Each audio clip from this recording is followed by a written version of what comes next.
Cada mañana, 20 minutos, primera edición. Para arrancar el día informado. 20 minutos, primera edición. La información necesaria para cada día. Muy buenos días, señores. Buen día para todos. A esta hora de la mañana nos vamos con los títulos de primera plana. Los recorremos rápidamente con José Luis Bendezú, que nos acompaña. Nuevamente, buen día para vos, José Luis. Gracias, Fabián. Pues las principales noticias tienen mucho que ver con el viaje del primer ministro Mark Carney a la sede de la ONU. Dice que Carney ha afirmado que Canadá tiene lo que el mundo quiere en un momento crítico. Lo que está sucediendo, Fabián, es que Carney, ante las dificultades coyunturales, está intentando vender una imagen internacional de Canadá bastante positiva, ¿no?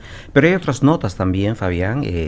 La del diputado provincial Chris Scott, que fue separado de la bancada legislativa conservadora porque se metió en un lío que involucra violencia. Claro. Y entonces el premier Ford no quiso ni saber de qué se trata, simplemente lo retiró. Esas son algunas de las principales. Y fíjate que hoy que tenemos inmigración, José, tenemos, recordarán ustedes, hasta hace unos días atrás, sobre todo el fin de semana, el titular era: Donald Trump le pide $100,000 a las compañías para que contraten a los o personas que están relacionadas a la tecnología. Entonces las empresas tecnológicas, cuando salgan a contratar a alguien, tienen que poner $100,000, ¿no? La visa, la famosa visa, ¿no? O esa visa. Esto podría favorecer indirectamente a Canadá, porque Canadá también está en búsqueda de talentos que tienen que ver con la tecnología, y Canadá no les va a imponer eso.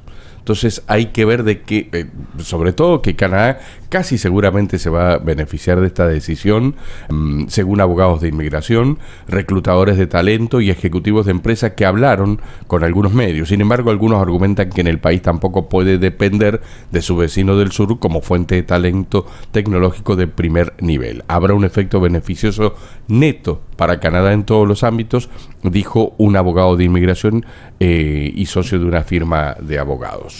Es muy interesante lo que colocas, Fabián, porque una de las propuestas del gobierno liberal es justamente colocar a Canadá como uno de los líderes tecnológicos del mundo, ¿no? Eso lo tiene muy, pero muy claro, y va a trabajar mucho, y ahora esto se junta, lo que acabas de mencionar, a esa posibilidad, ¿no? Porque mientras más dificultades pongan en Estados Unidos, muchos de estos profesionales van a ver a Canadá como una alternativa. Claro, algunos cruzaban los dedos y dicen, bueno, ojalá que le ponga esto mismo a médicos, cosa que vengan médicos para acá, con la escasez de médicos que tenemos, ¿no? Otro sueño del gobierno federal y también de los gobiernos provinciales, Fabián, de ver alguna manera de cooptar médicos de Estados Unidos para que vengan acá, pero es muy complicado porque la medicina allá es privada y las ganancias, los salarios a los que los médicos acceden son bastante mejores. Sí, claro. Bien, hablabas y arrancabas con el tema de lo que ocurría en el día de ayer. Ayer fue un día muy importante en Naciones Unidas, donde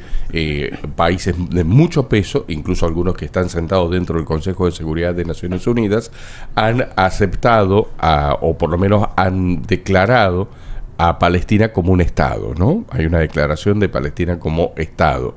Y entre ellos está Mark Carney, que ha estado en Estados Unidos. No sé si todavía sigue estando, yo me imagino que sí, todavía está. Dicen que tenía más de 700 pedidos de reuniones, Mark Carney, seguramente de empresas privadas, de ejecutivos, también de autoridades de otros países, ¿no? Entonces esto demuestra las ganas que tiene la gente de reunirse o hacer negocios con Canadá, y sobre todo con Mark Carney, que es un hombre de negocios. En CSI Mortgages trabajamos para ti. Buscamos las mejores opciones de hipoteca para que pagues menos y disfrutes más.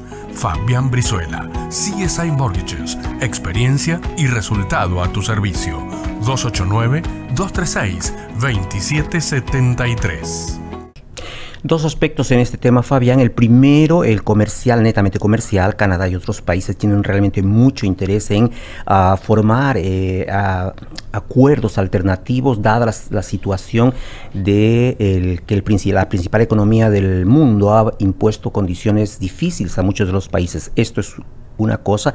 Y la otra también tiene que ver por lo que decías del reconocimiento del Estado de Palestina, que pareciera que pasados un par de años muchos gobiernos hayan caído en cuenta que lo que realmente está sucediendo en Palestina es una cosa bastante compleja y están buscando alternativas. Y una de las salidas que promueven muchos países desde diversas perspectivas, ¿no? Algunos exigen más cosas, otros menos, pero que puedan convivir pacíficamente, ojalá fuera posible alguna vez, el Estado palestino y el Estado de Israel, ¿no? En el caso de Canadá hace algunas exigencias bastante complicadas, por ejemplo, que desarmen a Hamas, que Hamas no participe, que solamente la autoridad palestina de Cisjordania y del presidente Mahmoud Abbas sea la única representante.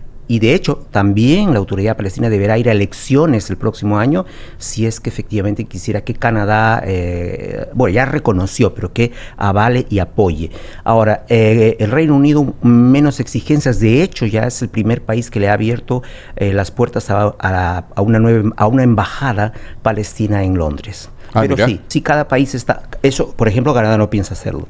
No lo piensa hacer. Anita Andar, la canciller, ha dicho claramente que si se cumplen esas condiciones, que lo más importante, ella usó una palabra curiosa, Fabián y amigos que nos acompañan, usó la palabra binaria, ¿no? Esto es así, o reconoces o no reconoces. Canadá reconoce, eso es un punto. Ahora, de ahí a que se normalicen las relaciones diplomáticas, comerciales, hay un proceso. Claro, porque piden que haya una formación, es decir, para el reconocimiento tienen que cumplirse ciertos requerimientos, ¿no? Exacto. Entre ellos la formación de un gobierno donde vos puedas gobernar, porque en estos momentos es ingobernable Palestina, es decir, tenés no solamente a un país que está metido adentro, o sea, o un estado dentro de otro estado, metido una guerra en el medio, tenés que aclarar qué es lo que está pasando con los rehenes que tiene Hamas, que denuncia Israel, pero sobre todo tener la presencia de Hamas que hace en estos momentos inviable un gobierno para el propio gobierno de Palestina. Así es. Ahora bien, en realidad esto ha tomado fuerza, Fabián, porque países importantes están hablando de esto, consecuencia de lo que está sucediendo allá.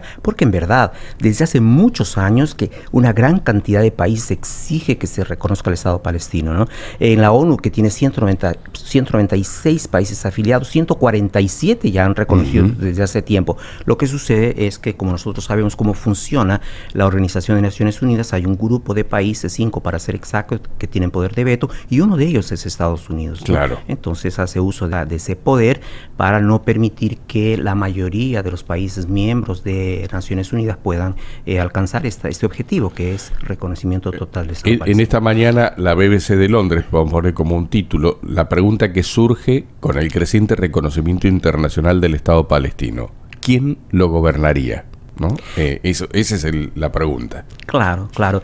Es un tema demasiado complejo, Fabián, que requeriría bastante tiempo para tratarlo, pero hay muchos intereses de por medio para poder entender incluso la propia idiosincrasia de este pueblo que clama por tener su propio Estado y, en fin, vamos a ver qué sucede. Creo que con esta fuerza, a pesar del enojo del secretario de Estado estadounidense y del presidente estadounidense con esta situación, pero lo cierto es que los otros países han dado ese paso, por decirlo así, y habrá que esperar un poquito para ver cómo queda la cosa. Claro, claro.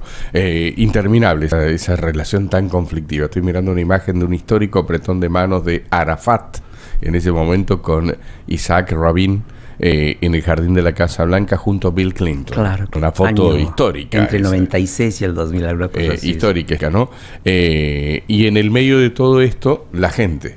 Porque más allá de decir, yo creo que impulsa el reconocimiento del Estado palestino el hecho de ver las imágenes desgarradoras donde no se pueden quedar de lado las autoridades de Occidente. Es decir, no podés cerrar los ojos. ¿Cómo te vas a dormir sin decir, a ver, cómo podemos ayudar a esta gente, ¿no? Es más, Fabián, gracias al papel de muchos medios de comunicación, se ha demorado mucho para tomar conciencia de lo que efectivamente está sucediendo. Creo que cuando vino el tema de la hambruna, es que mucha gente tomó conciencia de que, bueno, hombre, niños, ancianos, no tienen por qué pagar las consecuencias de errores de quien quiera que sea. En todo caso, la situación, cuando yo la llamo de extremadamente compleja, Fabián, es porque fíjese usted la respuesta que dio el primer ministro israelí Benjamín Netanyahu ante el reconocimiento canadiense. Se limitó a decir una frase: eso no se concretará. Sí, claro, es la negación absoluta también del otro, ¿no? Es decir, pero tiene unas espaldas anchas que son las de Estados Unidos. Es ahí donde radica eso, ¿no? Ahora, este fin de semana, el sábado, el diario El País puso algo, no sé si a dónde lo vi, pero era una imagen de un niño, tendrá unos 11 años, con otro niño en los hombros, el niño de 11 años llorando, caminando y con el otro niño, que posiblemente sea su hermano, en los hombros, ¿no? Era no una foto, en este caso, era una filmación. A mí me pareció la imagen más desgarradora de todas las que he visto en esto, ¿no? De todas las imágenes que han sido tremendas, las que ha dejado y la que está dejando Gaza a diario, esta me pareció la más desgarradora de todas. Y me hizo recordar mucho a la niña de la bomba en Vietnam, ¿no? Sí. Que había explotado un napalm y ella sale prácticamente sin ropa porque la ropa se le quema.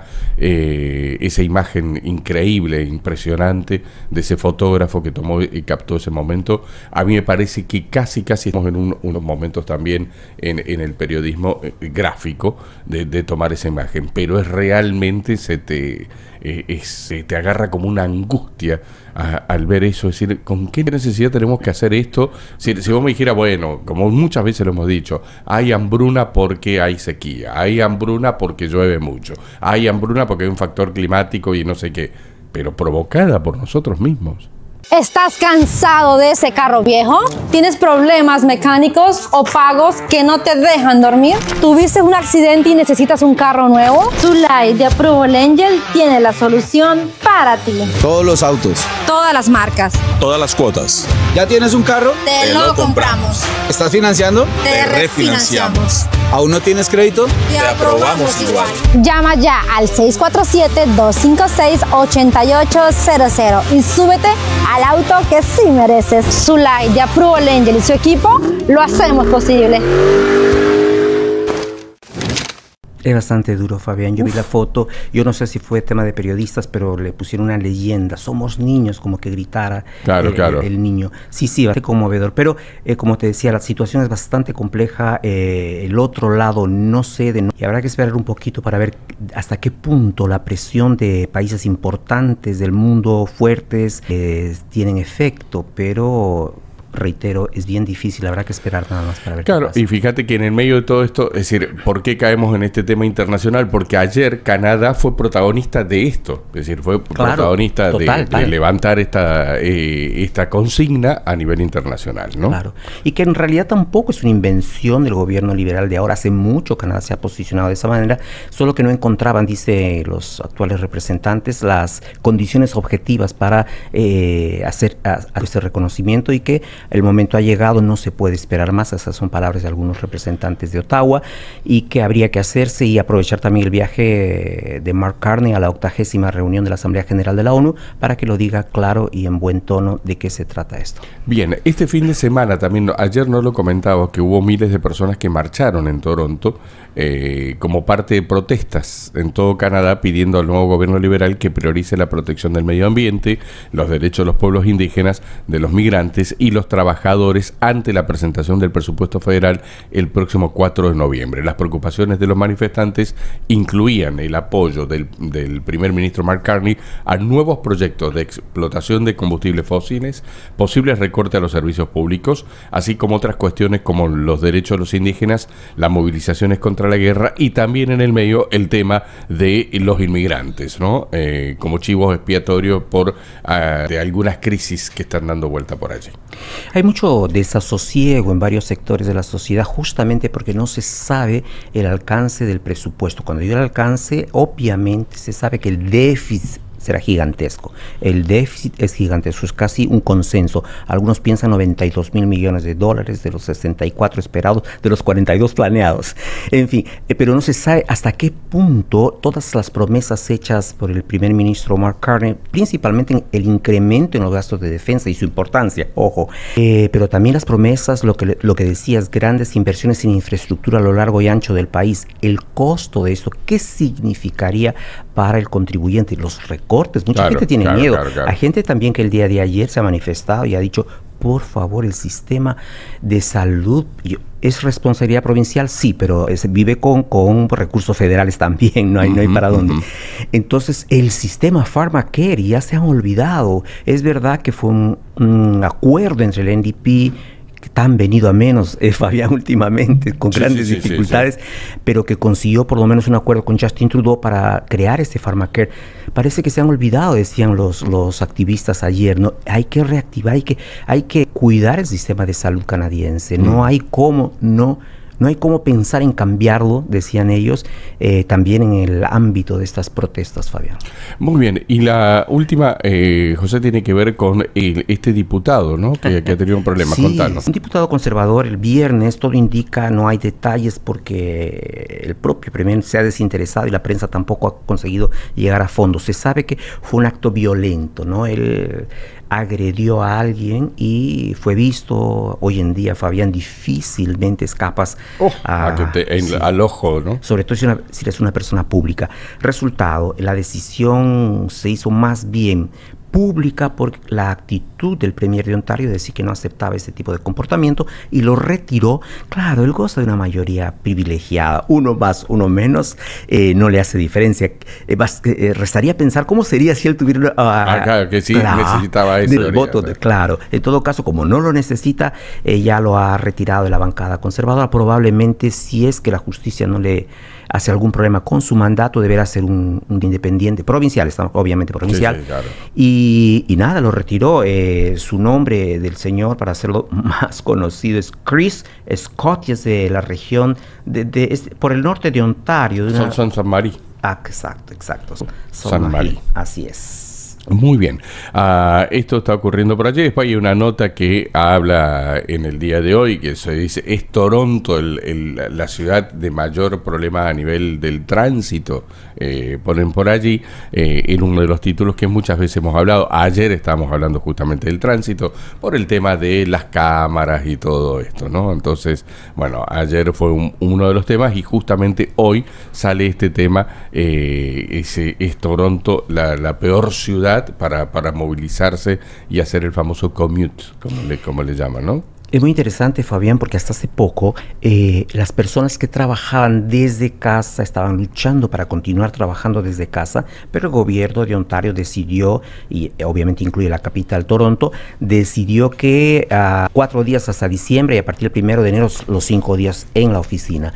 Y uno de los argumentos, Fabián, era justamente de que toda esta gente iba a dejar sus casas, iba a locomoverse por la ciudad e iba a complicar muchísimo más el tránsito al que aludías. Claro. Y acaba siendo Toronto realmente en algunas horas intransitable. Muy bien, después vamos a mirar un poquito a nivel internacional porque hay varias noticias que son de importancia. Y no se olvide el tema de los restaurantes también. No nos olvidamos del tema de los restaurantes. Tenemos el tema de lo que ha pasado en Italia con una huelga que tiene que ver con Gaza. ¿Qué está pasando en España? Que se vive una emergencia habitacional, ya te voy a contar, y está un poquito relacionado acá a Toronto. El regreso hoy de Jimmy Kimmel, que Disney ha anunciado que vuelve el programa, el inédito respaldo que el gobierno de Donald Trump le está dando a Javier Milei, el gobierno de Argentina, en Argentina, a que estaba a la puerta de una nueva crisis económica y está haciendo equilibrios para fortalecer el dólar. Así que bueno, vamos el peso, digo, en relación al dólar estadounidense. Así las cosas, algunos de los principales títulos en esta mañana.